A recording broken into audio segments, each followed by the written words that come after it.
I want you to imagine what would happen if you mixed Warframe, that chaotic third person shooter with heroes, if you want to put it as a hero shooter, with a tower defense game. Because that's a thing. And it's called Dungeon Defenders 2.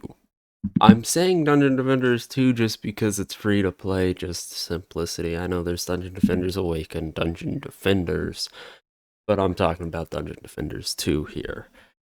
And I'm just gonna talk about the game here because it confuses me. It's a great game, right? And why I say it's like Warframe is third person heroes abilities. Yeah, I know you can put that to a bunch of other things, but then we get real specific. You know how viral and slash is super overpowered? Yeah, here we got rock and poison. It's weird. I don't know why it interacts the way that it does, but it one shots a lot of things. It's very strange, actually. It's a little bit busted. And here we have Endless, which is a new thing that they added, was Endless Survival, so it just keeps on going, getting progressively more and more difficult.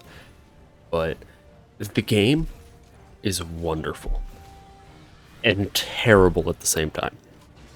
It has some of the most fun tower defense gameplay I've had in a while, but I also like tower defense games. If you don't like tower defense games, probably not going to enjoy the game.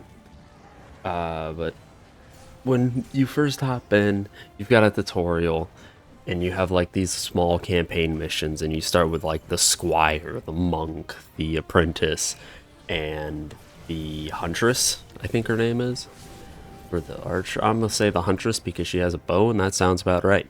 I don't actually remember what she's called though. I don't use her. And you have these characters, and each of them have 4 towers and 4 abilities. There's only 2 characters that break that norm, being the barbarian and the gun witch, who just have 8 abilities. The rest have 4 defenses, 4 abilities, and you can swap on the fly F1, F2, F3, F4, as you can look at the top left, 4 heroes. You can name your heroes. There's a little bit customization issue with the game. I say that because in Dungeon Defenders 1, you can actually change the colors of your character. Dungeon Defenders 2, you have skins instead.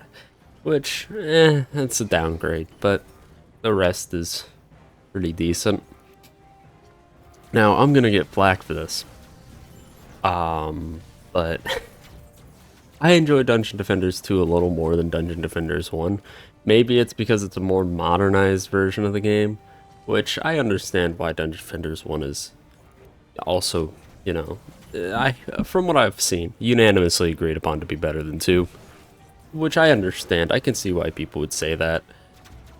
Eh, it's fun, don't get me wrong, but not my cup of tea. Although I do like the Jester class in that game. Please add it to Dungeon Defenders 2 chromatic games. But anyways, it's Dungeon Defenders 2 is fun. It's good with friends, and it's just one of those games, kind of like Warframe in a way, where you turn off your brain and you just play the game. Depending on what you're doing. Sometimes you can't turn off your brain. Because once you finish that storyline, you have something called Chaos Difficulty. And Chaos Difficulty is interesting, to say the least. Chaos Difficulty is what happens when you finish the game and they're like, ah yes, you're ending off at like level 200s at the end of the campaign.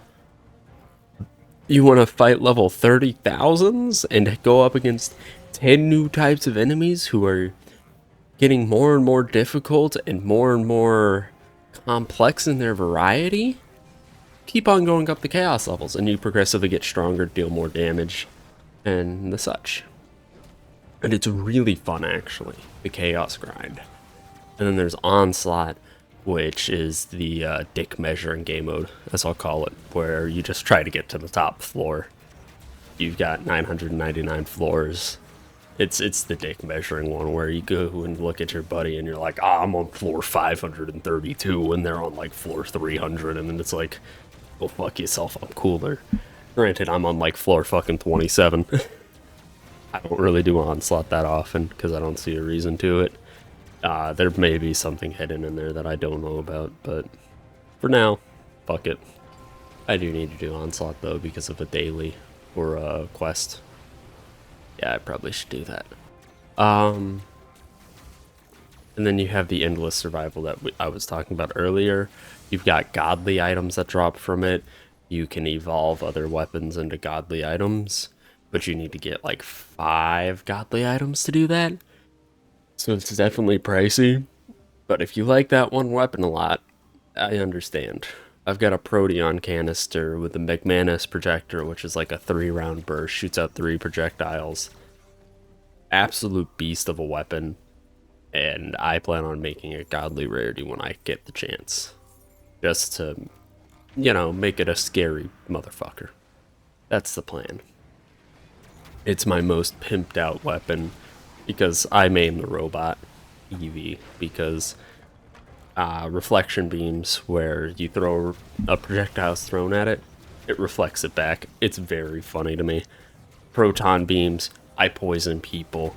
And then I have the Dryad, who is from Terraria. They have a Terraria character there. Do not ask me why.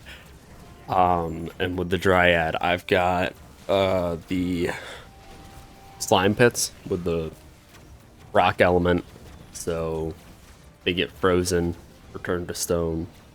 As I yawn, I'm sorry. Ooh. Anyways, they get turned to stone, they get poisoned, and the next thing I know, they're taking like 1 billion damage, and they only have like 6 million. It's absolutely busted. I love it.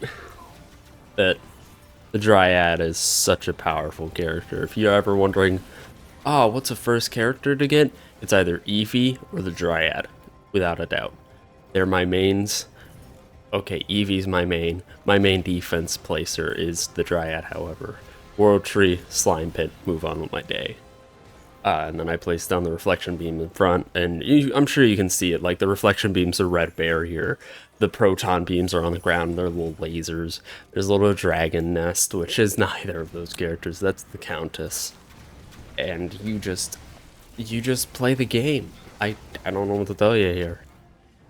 You play it, and I could go super deep into the game, but that's like me trying to explain mods in Warframe. You can't do it.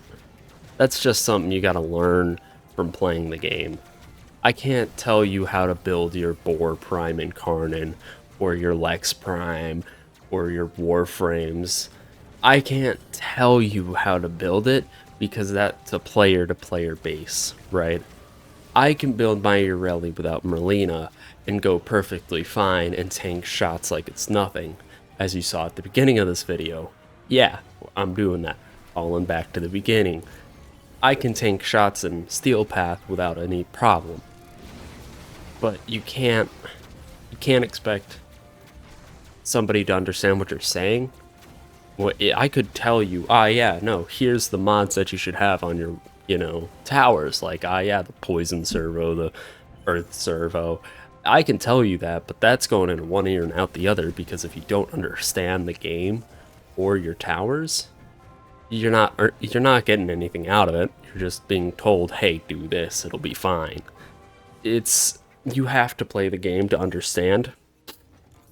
And interestingly enough, this is my first video on Dungeon Defenders. I've gotten back into it recently because of Alex. I'm like, Alex likes the tower defense games.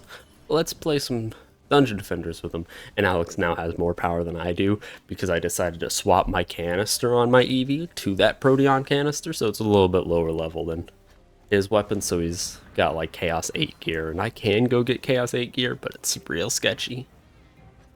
It's fun. It's fun. Great game. Solid 8 out of 10. Please add the Jester as a character so I can stop playing a goddamn robot. God, I want that Jester as a character, man. So bad. There's a Jester in the game. Like, there's a model for a Jester in the game, and I'm just saying we should have that as a character. But with that being said, there should be some videos popping up here, which means that it's the end of the video, because that's the end screen.